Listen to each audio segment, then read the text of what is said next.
فاليوم جابر في يدوق الاكل اللبناني. اوكي هلا هو من الهند، فانا حاطلب الاكل على ذوقي، خلي هو يجرب.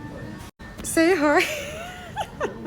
فطلبت كتير اكل، بس طلبت مثلا فتوش، بطاطا حاره، ورق عنب، حمص، هيك قصص عرفتوا، مش قصص انه واو. خلينا نشوف ردة فعله، هو اول مره بدق اكل لبناني.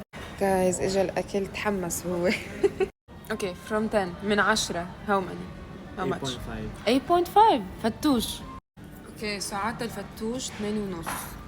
يا عمي شو عم يعمل هالمجنون، ما بياكل بلا حر. هندي نزعنا ثقافتنا.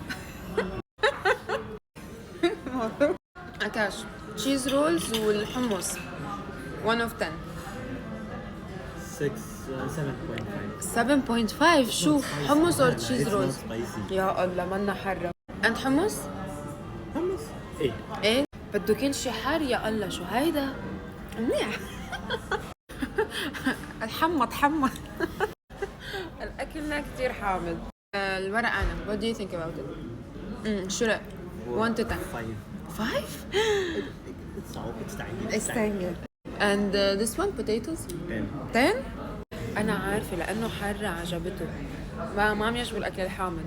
أكاش الطاووق تشيش طاووق 10 اوكي. وان جنرال ذا هول فود كل الاكل 9.5 جايز. انا ختمنا الاكل اللبناني. خليناهم يحبوا اكلنا، هاي اول خطوه. حبيت you did you like the Lebanese cuisine you'll try it again.